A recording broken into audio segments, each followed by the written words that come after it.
teacher from St. Joseph Public School Town. Today's our topic is संधि, joining. बेटा previous videos में हमने संधि की परिभाषा, उसके भेद, उनके प्रकार, इनके बारे में हमने पढ़ा। पहला भेद स्वर संधि हमने कंप्लीट कर लिया। हमारा सेकंड जो भेद है व्यंजन संधि, वो अब हम पढ़ रहे हैं, जिसमें से भी हमने पहला जो नियम है वो हमने कंप्लीट कर लिया।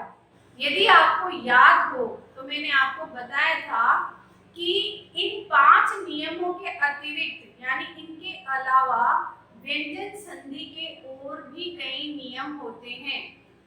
उन्हीं को मैंने ध्यान में रखते हुए आज तीसरा जो नियम है, वो अन्य जो नियम होते हैं व्यंजन संधि के, वो हम आज पढ़ेंगे। इसके साथ ही साथ नियम 2 ये भी हम पढ़ेंगे। सो स्टार्ट करते हैं। नियम 2 व्यंजन संधि।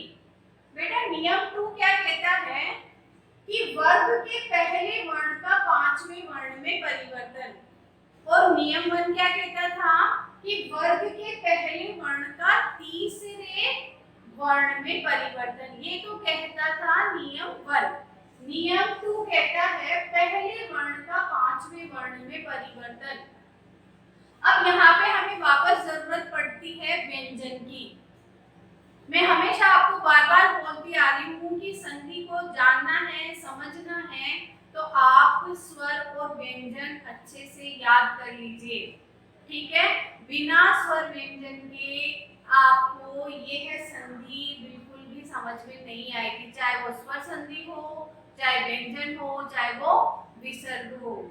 ओके, तो मैंने वैसे आपको प्रीवियस वीडियोस में बताया था कि वर्ग क्या होता है और वर्ग का पहला, दूसरा, तीसरा, चौथा, 5वां वर्ण क्या है। लेकिन फिर मैं एक बार और बताती हूँ, नियम 2 के हिसाब से हमारा पहला और 5वां वर्ण कौन सा है। सो देखो इधर, देखो वर्ग मैंने ऑलरेडी बता दिया। 5 वर्ग होते हैं, क, च, त, प, 5 वर्ग। देखो ऐसे, ये मैंने लिखा क, च, ट, त और प। ये जो होते हैं बेटा, इनको बोलते हैं, अब ये नहीं केवल यही वर्ग है, नहीं, इनके आगे जितने भी वर्ण लिखे जाएंगे वो सब इसके अंदर इंक्लूडेड होते हैं।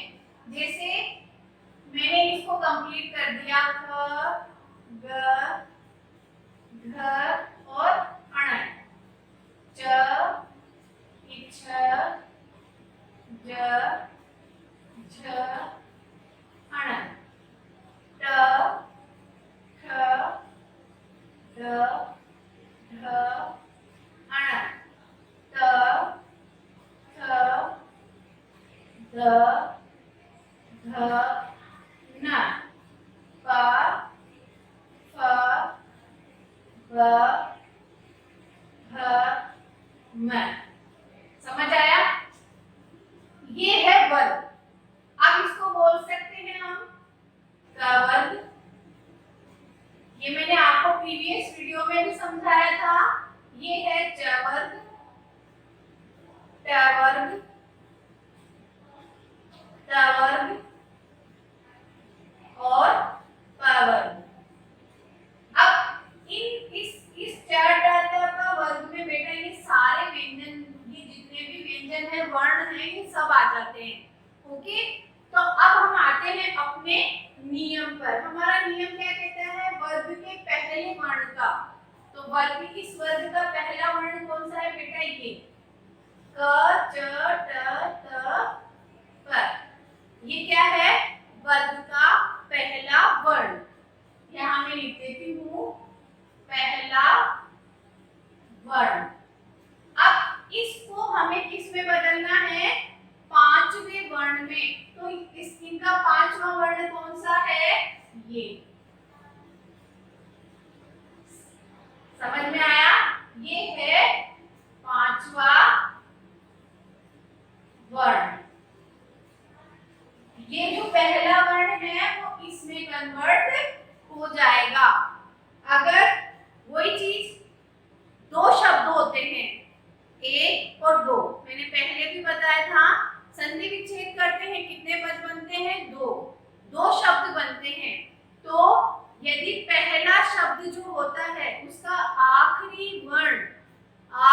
वर्ण इनमें से कोई सा भी होता है तो वो अपनी ही लाइन के पांचवें वर्ण में बदल जाएगा। कैसे? अब हम इनको उदाहरण से समझते हैं। देखो इधर पहला उदाहरण है वाक प्लस मैं। अब ये क जो है ना ये आधा है, इसके नीचे हलंत लगा हुआ है, ये ध्यान रखना।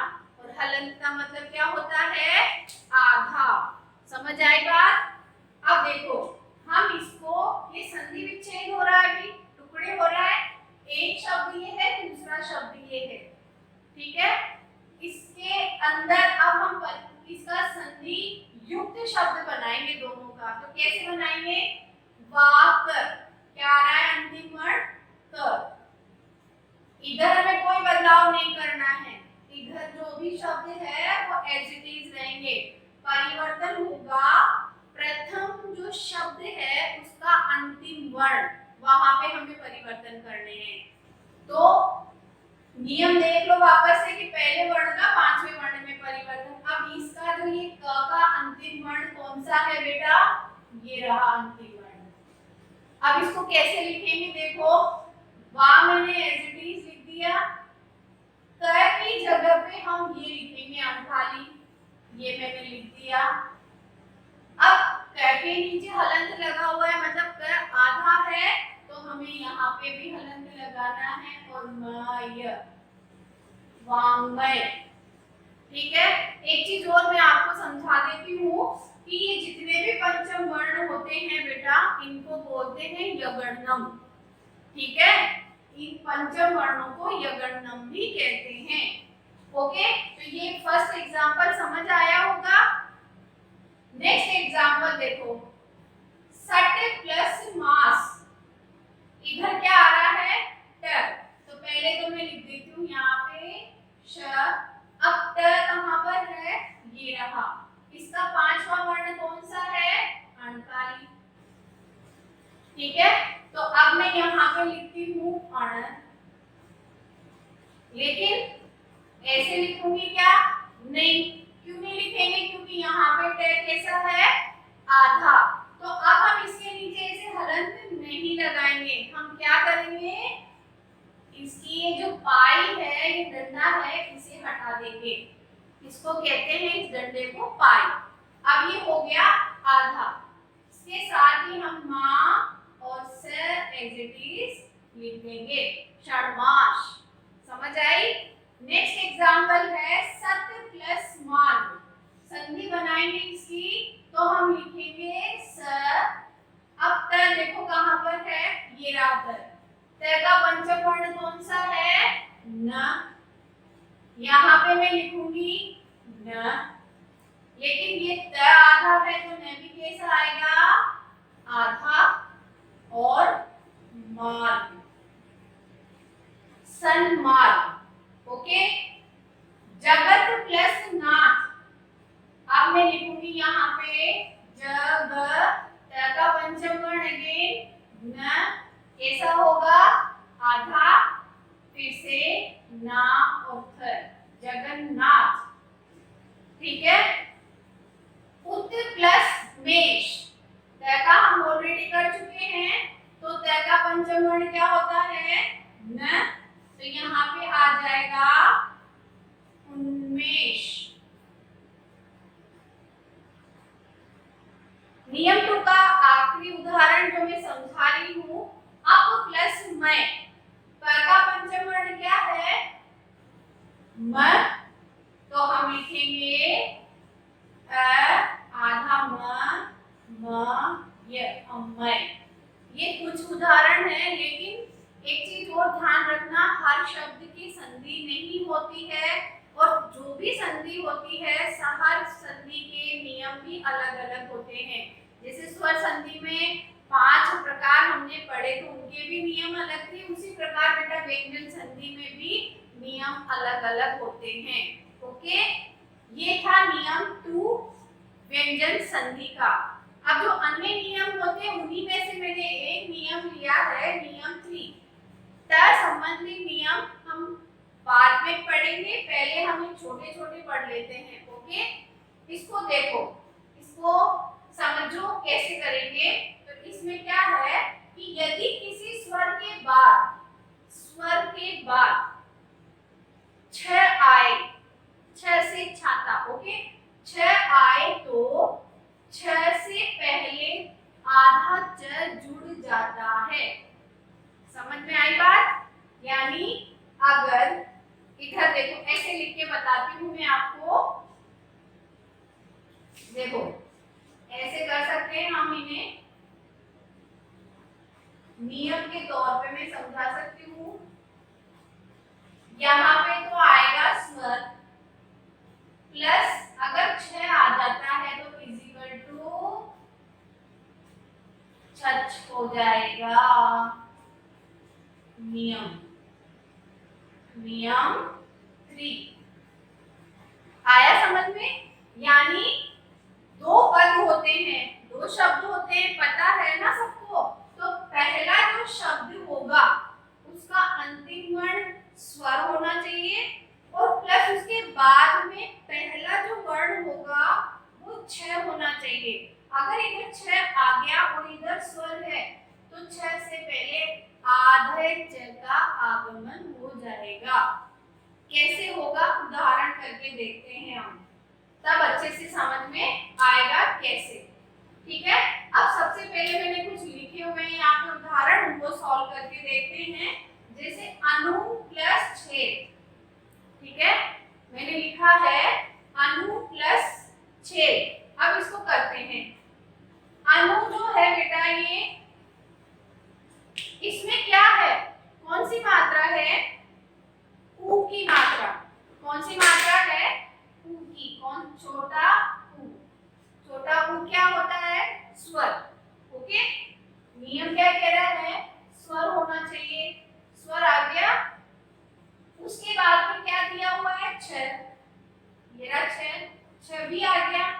ठीक है, अब इन दोनों का मेल होने पर क्या हो जाना चाहिए, चच, यानी आधा च आना चाहिए छ से पहले। अब हम इसे लिख के देखते हैं तो कैसे बनेगा, अनु, अब मैंने छेद भी एज इट इज लिख दिया तो यहाँ पे आ जाएगा आधा छ, तो शब्द बनेगा अनुच्छेद। ओके, स्वर प्लस छंद। अब यहाँ पे है अस्वर, ठीक है, अस्वर है, अस्वर के बाद में छ दिया हुआ है तो हमारा शब्द बनेगा स्वर छंद। ओके, परी प्लस छेद, यहाँ पर ई स्वर है, छोटी ई, और इधर छ है तो क्या बनेगा, परी आधा च छेद, परिच्छेद। ओके, विच्छेद, वही छोटी ई, ये हो गया विच्छेद। और लास्ट है आ अपने आप में ही स्वर होता है, बाद में आ रहा है छ, तो इस छ से पहले आधा च आ जाएगा, शब्द बन जाएगा आच्छादन।